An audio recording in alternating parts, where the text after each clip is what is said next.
I have had so much fun with the iPad mini 6. I was looking forward to it all year. I had a bit of a scare at the beginning there where I thought it was going to keep lightening the home button and just be an overall boring iPad mini upgrade again, but I can say thoroughly that Apple prioritized all of the things I was hoping they would. We got landscape stereo mode, we got Touch ID, no home button, we got USB-C, we got the A15 chip, all at that iconic $499 price point, the price that Steve Jobs originally thought iPads should start at, except now, of course, with 64 gigs by default, an insane amount of speed, but it even got center stage, it even got the flash and 5G, which the iPad Air don't have. So overall, it was just an absolute delight to use, but difficult to find a use case for. Let's begin.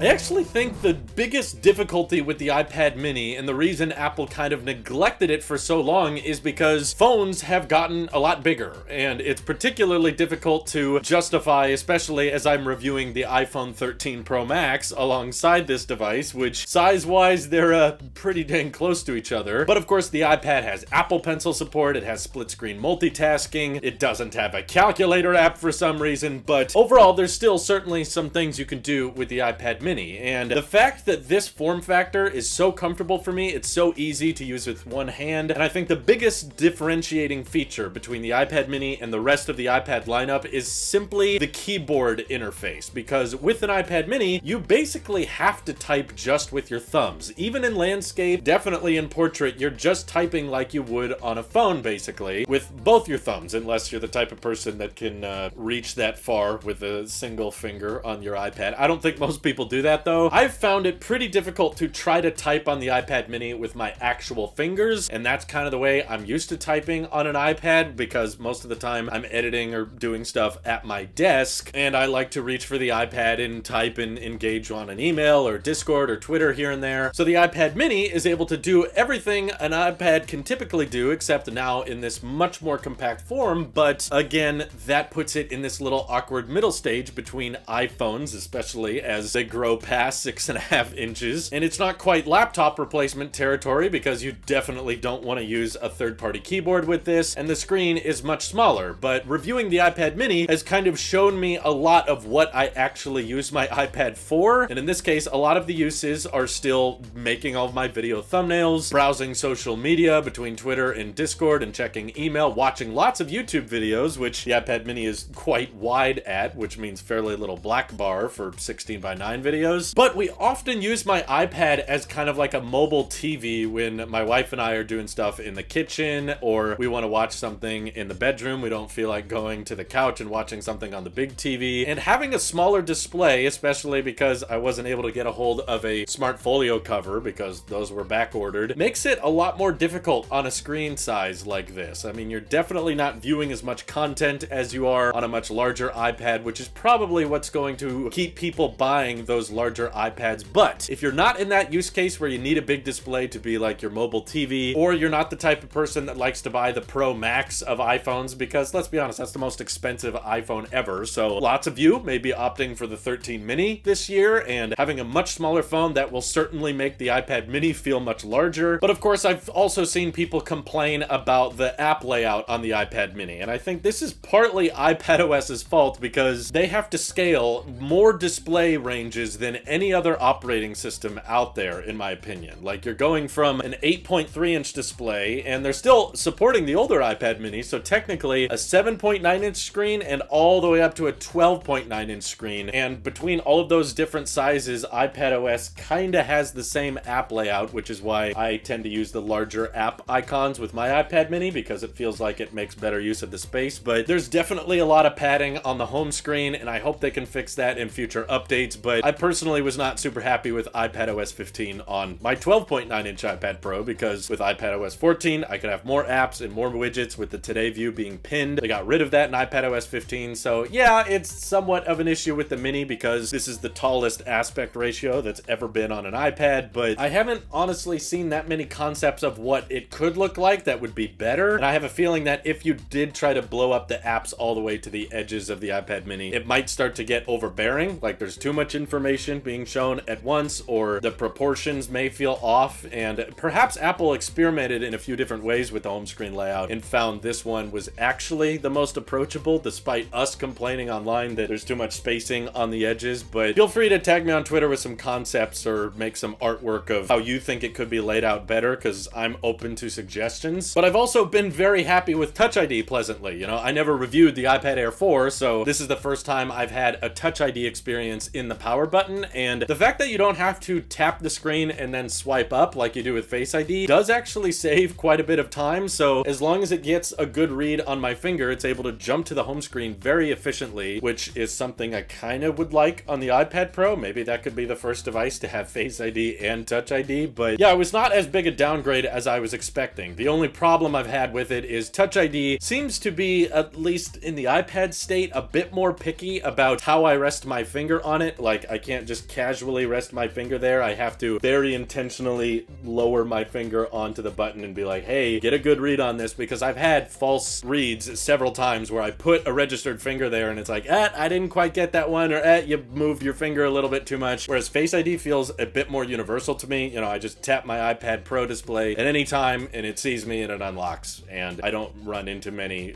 failed attempts with Face ID, at least on the iPad. But I'm super duper grateful they brought Apple Pencil 2 support here, because that's just the far superior way to draw on a tablet. And the iPad mini, I think, is enough tablet for many people out there, and if you can get by with a smaller display, and if you can be comfortable dealing with a bit of the padding of the taller aspect ratio, but if this screen is big enough for you, then I would say go for it, because it's far more modern looking and far more slick than the budget iPad. Even though the display is not as big, you're getting Type-C, you're getting a better CPU. In my opinion, you're getting a faster way of unlocking the device, but I guess the home button kind of does the same job. It's just kind of last year's tech, and the non-laminated display. I'm sorry, it really bugs me, even though it doesn't bug everyone. So I love the build quality here, and I don't think the Jelly Gate is that big of a problem. It's really only there if you're looking for it. But honestly, because this has fit in my shorts pockets, and it's even fit in my jeans pockets, this has kind of changed my mind on foldables. Like, I don't even really think we need foldables anymore. I'd rather just have a device like this that gets, you know, Apple Watch support, and 120 hertz, of course, would have been lovely, or way better camera systems on the back, and just have a giant phone that I can pack in my pocket with a massive display like this. Maybe make it a tad skinnier so it can fit in the pockets a little bit better. But now I'm just describing to you an iPhone 13 Pro Max, so that basically explains as to why I'm not keeping this device, and I have a hard time justifying it in my workflow, because now I'm using my iPhone a lot because it has 120 hertz, and every time I jump back to this, it doesn't have 120 hertz, which makes it just ever so depressing every time I turn it on. Despite the form factor being great, it has certainly sold me on the idea of there being an iPad Pro Mini with Face ID, ProMotion, better cameras. That would be marvelous, and I would totally be willing to spend way more money than $499 to get that type of product. But I get it, because it feels like more of a niche market of someone who wants a tablet this small. That's probably why Apple's not prioritizing it, but overall, still, I think it's a fantastic product. And if the 60 hertz doesn't bother you and you can live comfortably with this form factor, absolutely, I would recommend it. I'm just not in the demographic that I think it is best for, because I plan on using my iPad as sidecar quite a bit. We use it as a mobile TV in the kitchen and that type of thing. Plus, I'm a sucker for high refresh rate, because mostly I've had it on my iPads ever since 2017. So I had that on the first iPad Pro with ProMotion all the way up till now. So this is the first time I've reviewed an iPad in 4 years that doesn't look 120 hertz, and that makes it quite noticeable for me. But feel free to let me know how you guys feel about the iPad Mini 6. I think the center stage was like the most perfect cherry on top. Wasn't enough to win me over in the end, but I'm so glad Apple made it, and I hope they keep making mini iPads in the future, including a Pro one. That would be marvelous. This is your Apple Sheep here. I'll see you guys in the next one.